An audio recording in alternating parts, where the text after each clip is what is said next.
Hey, it's Mark Striegel. Welcome to another edition of the Talking Metal Podcast. I'm so glad you can join me. I'm sitting here in my car on lunch break from work recording a podcast.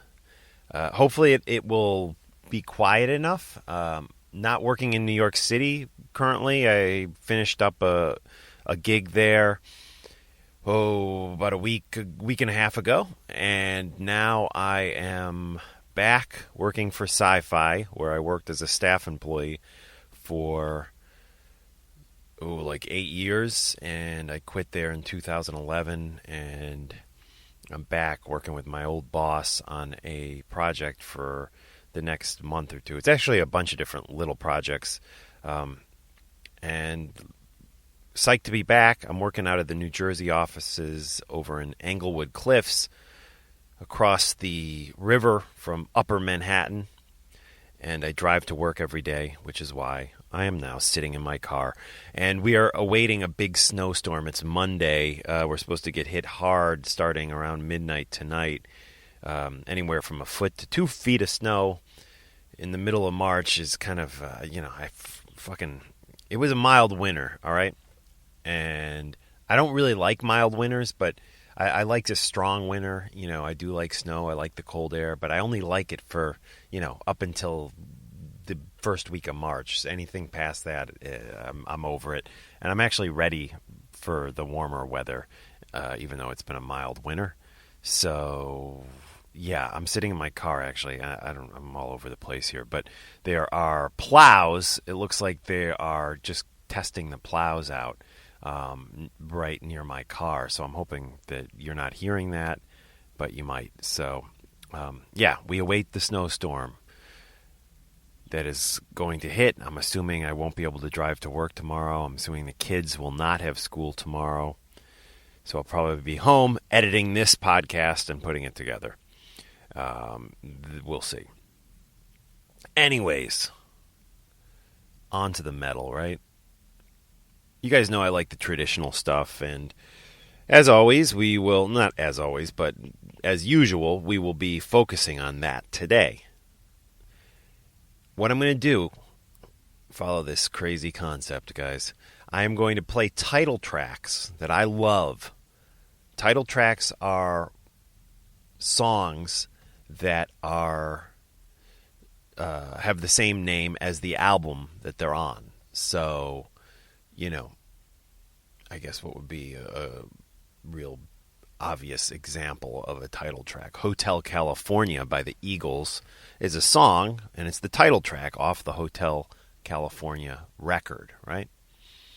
We are doing title tracks off of specific albums. Right now, this first one is Ride the Lightning by Metallica. It is off the Ride the Lightning album from 1984. Written by James Hetfield, Lars Ulrich, Cliff Burton, and Dave Mustaine. One of two songs Dave had a writing credit on Ride the Lightning, even though he was, at that point, long out of the band, at least a year or two. Well, no, more than a year. Probably more like 2 years. And so anyways, I'm playing all these title tracks, and these are all by bands that I'm going to see soon. So, again, Ride the Lightning by Metallica, who I'll be seeing soon in New Jersey.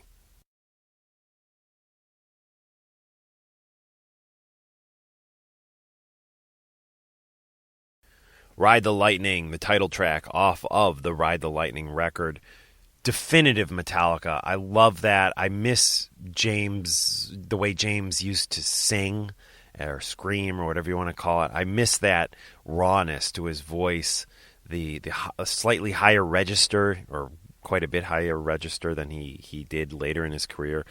He sounds fierce, and the guitar tone, everything about that, just absolutely insane. The title track off of Ride the Lightning from 1984. By a band I'm going to see soon, May 14th. They are playing the big stadium that Guns N' Roses did. Not a lot of bands play in the stadium. It's called MetLife Stadium. It used to be known as Giant. Well, I guess it still kind of is known as Giant Stadium. It's part of the Meadowland Complex, which is a stadium, a arena where a lot of bands also play, and a bunch of other junk that sits on the complex out there, like this unfinished thing they started building like 15 years ago. It was supposed to be an indoor ski slope, and it just sits there like empty. It's this dumb indoor ski slope, like based on something in Saudi Arabia or something, and they never fucking finished it. It just sits there. It's the ugliest fucking thing. It's enormous. But yeah, so there you go.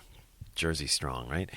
All right. So Metallica, can't wait. MetLife Stadium. Going to see U2 there too also this summer. All right, on to the next title track. This is No Prayer for the Dying by Iron Maiden. No Prayer for the Dying by Iron Maiden, 1990. Yannick's first record, Yannick Gur's first record with the band, and he's still there. I think Maiden sound better with two guitar players, and it's no disrespect towards Yannick, because I do like his contributions to the band, like on that song, or you know, the album after that, Fear of the Dark. A lot of great stuff on that. But they only really play possibly one song. Like, there's no fucking way in hell they're going to play No Prayer for the Dying when I see them on June 7th at the Prudential Center in Newark, New Jersey.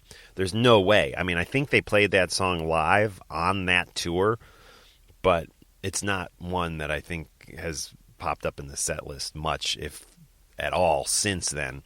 It's a great song, but, you know, Yannick is still in the band, and I think the three guitars are a little muddy for Maiden. I think they would be better off with just the two guitars. Yeah, it's interesting. I remember back when I saw him for the first time on the Power Slave tour, Bruce at one point was playing guitar. I think it was on Revelations. He played guitar on that, so they actually did have three guitars on that one song on that tour, the Power Slave tour. But there's no reason for three guitars on every song, and I do think it just muddies stuff up in the live setting. And why not just have the classic lineup, you know? And again, I'm sorry, Yannick, but, you know, because I do think you've been an important part of Iron Maiden history. I just find it unnecessary for you to still be there. And I know a lot of people don't like your dance moves and stuff that you do on stage. I used to dislike them myself, although over the years I've kind of come to accept them, and I'm all right with them now. Your little whatever you want to twinkle toes dance moves that you do on stage there. Anyways, No Prayer for the Dying, an underrated Iron Maiden album for sure from 1990. June 7th at the Prudential Center in Newark, New Jersey. I will be there. Got great seats. I'm totally psyched. Again, we are playing title tracks by bands that I'm about to go see live. For All Kings by Anthrax, the title track off the For All Kings album from 2016, here on Talking Metal.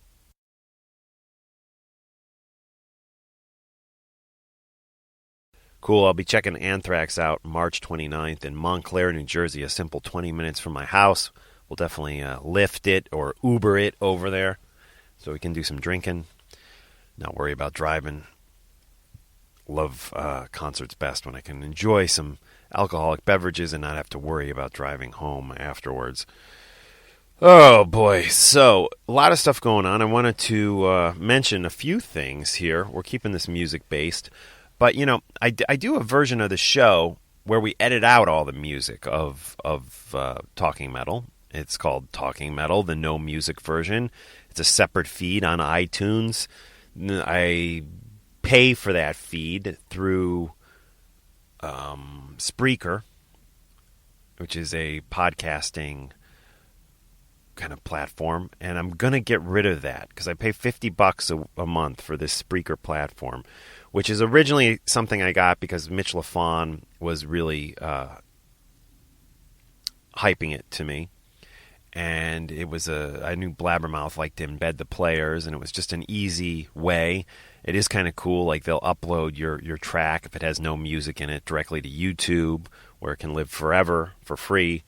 So Spreaker does have some good functions about it. However, I just find it not worth the $50 a month I pay for it. So I will at some point be letting the Spreaker feed go, which means that the no music version of Talking Metal will disappear. So if you're listening to this, I beats the hell out of me why anyone would want to listen to this show and not hear the music, because I think I play some pretty fucking good music. But if you just like to hear me frickin' ramble on about a snowstorm approaching New Jersey or something, here's the deal. It's going away.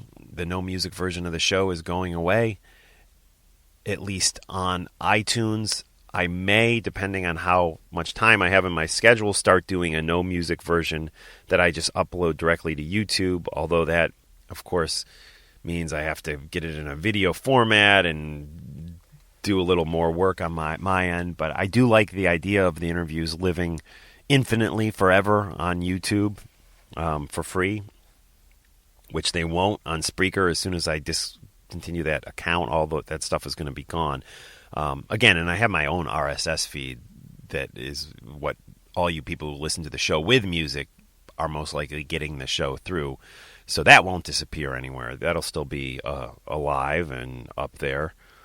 So, but yeah, so if you do subscribe to this, if you're one of about 250 people who subscribe to the no music version of Talking Metal, you're going to be out of luck, folks. You may be able to get a no music version on YouTube. I'd like to think I'll have time to do that. If not, you need to go subscribe to the other music version of Talking Metal that is available through iTunes and has been available since 2005. The same feed we've been using since 2005. That'll continue to live on. And I mentioned Mitch LaFon. He is...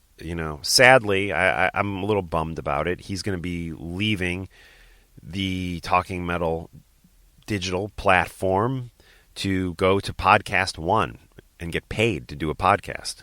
One of the few people out there who will be getting paid to do a podcast, who's not like a celebrity, in my opinion. And Mitch... he's inspired me greatly in the whatever it's been 3 years or so since I've been working with him. He is one of the hardest working guys I know. Always after a scoop, always tweet on the Twitter, putting out news and fun rock and metal facts.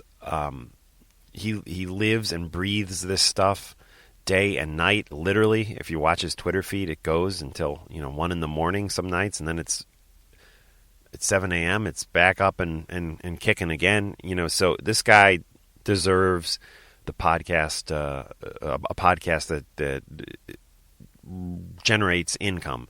I have no idea what Podcast One is going to pay him. It's obviously more than I'm going to pay him, which is zero, or what I have been paying him, which is zero. So I totally get it. I can't help but say I'm a little bummed because, I did have dreams of bringing in, advertisers and getting ads placed on his show and my show. And, but when you do this as a hobby, a lot of those things take time. And, hey, he's been with me for over 3 years, and, I haven't really paid the guy a dime. So, and that is absolutely not why he's leaving. He and I have never, ever discussed money. He has mentioned to me maybe joining him on the Podcast One Mitch LaFon podcast that's going to be starting. I don't know if that'll end up happening. We'll see.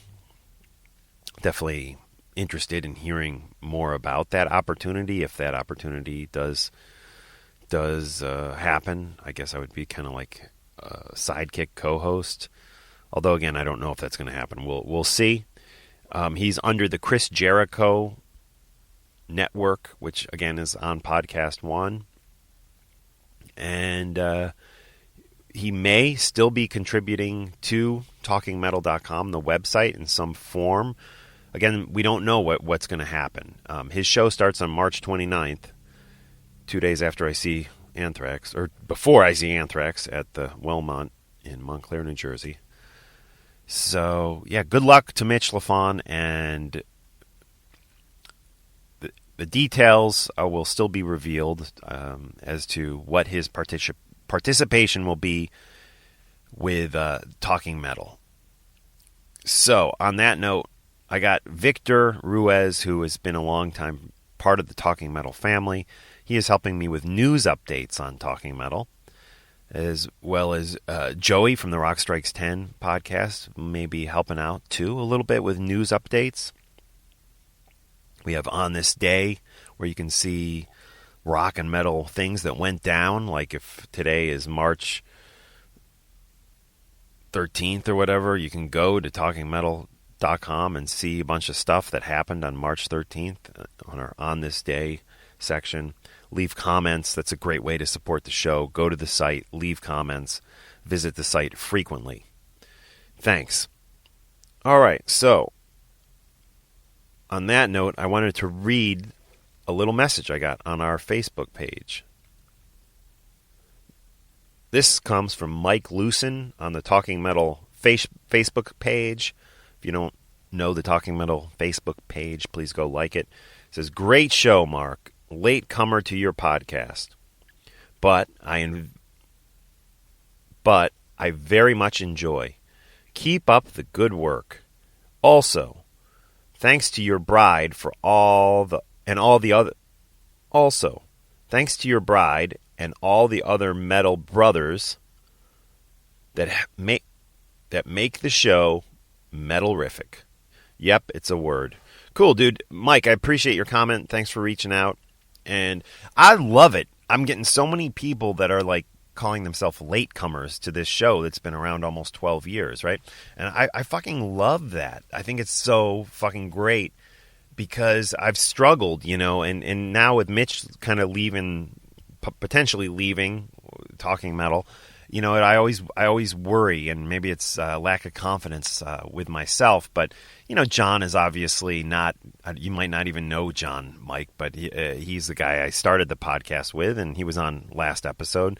Great guy, one of my best friends still, even though we don't talk or hang as much as we used to. I always worry that people are not going to like the show if there's no John, or if Mitch is not going to be involved with the website as much, or so it just, I've had so many within the last year, so many people contact me saying, "Hey, just discovered the show," and there's been this kind of awakening of new listeners. Talking Metal awakening, and I'm loving that because I know the show isn't what it used to be. And a lot of times it's just me rambling with a microphone. But yeah, Emily, my wife, I love the interviews she does. She did a great interview with Bobby Blitz and Dave Wendorf and the Bullet Boys and Dead Daisies. She's done a lot of great stuff. Jeff Tate for us, so I'm digging her involvement. She's a beautiful woman, by the way, if you want to follow her. She's on Instagram as Space Pony. She's running the Talking Metal Snapchat, which is Talking Metal for You. That's the number 4 and the letter U. We have all this listed in the show notes on each and every episode on TalkingMetal.com, as well as our 800 number, or not, it's not a fucking 800 number, our phone number. It's a New Jersey number that you can call and leave a message, and if you do call and you leave a message, I will play that on the podcast. I don't have the number in front of me right now, but again, it's on talkingmetal.com, which we've put a lot of work into, and some of that work, quite frankly, was for stuff that Mitch and I were kind of had up our sleeve, so it kind of bumps me out that I spent a bunch of money on that, and now Mitch is taking off, but no worries, we're going to step things up. We got Victor helping out, we got Joey, we got my wife.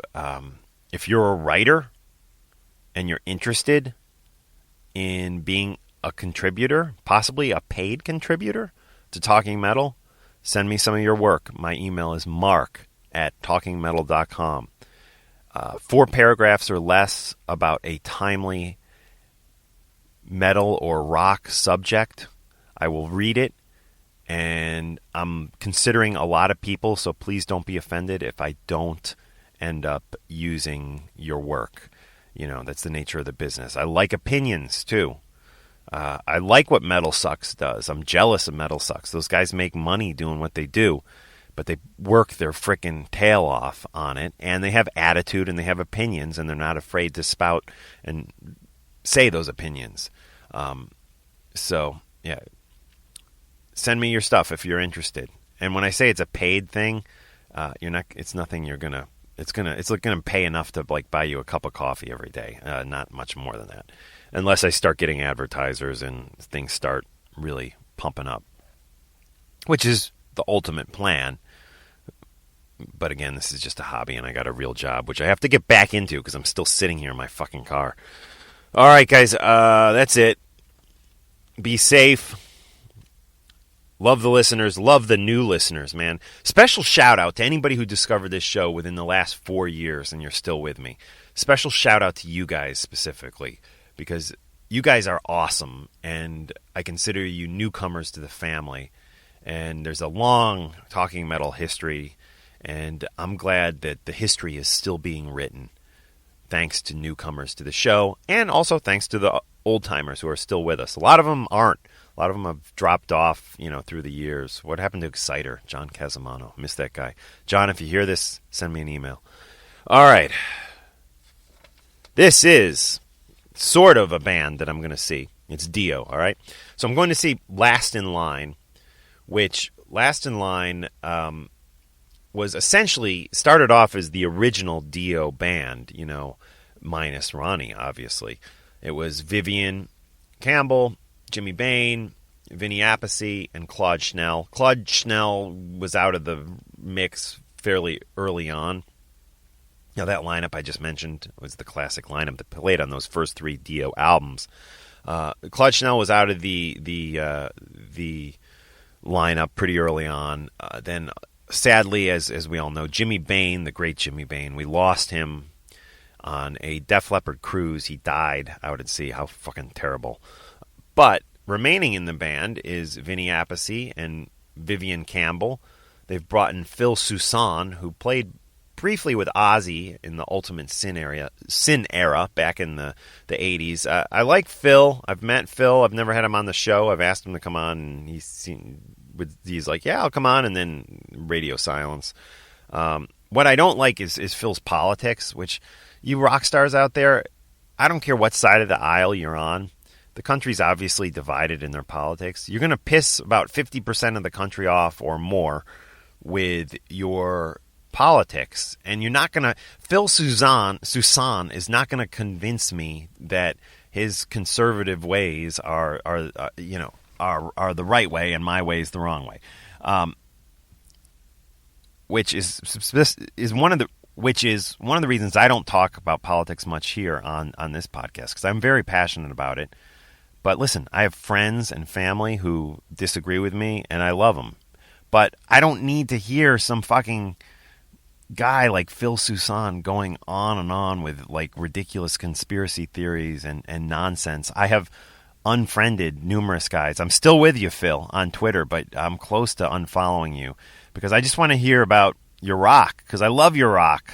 I love your rock music. I don't want to hear about your opinions on politics, which I seem to strongly disagree with. So, Phil Soussan is now in Last in Line, which seems like a good choice. I mean, he was with Ozzy back in the day. He's kind of got that history. Played with Billy Idol. The Last in Line record, Jimmy Bain played on the album that they put out. They're doing another record, and I guess Phil will be on this new record. Anyways, I can't wait to see Last in Line, the band, on March 24th. We're now going to play The Last in Line, the title track off the Dio album, The Last in Line. Again, not to be confused with the band, which I'm going to see, which has no the. They're just Last in Line. Okay? And I think it kind of all works out here. So it's actually the next concert I go to, I think. March 24th. I will be going to see Last in Line in Teaneck, New Jersey, right near where I am right now in Englewood, New Jersey, at a dumpy little place called Mexicali, which I've been to twice. I saw Gypsy Hawk, Eric Kluber's band there, and I'm trying to think, was there once before too? Maybe for an Eddie Trunk thing or something? I'm not sure. Anyways, this is The Last in Line by Dio. If you're going to see Last in Line, the band, on March 24th at Mexicali in New Jersey, Teaneck, New Jersey, come find me. I'll be hanging for sure and rocking out. And maybe we can get a picture with Phil Soussan. All right, later.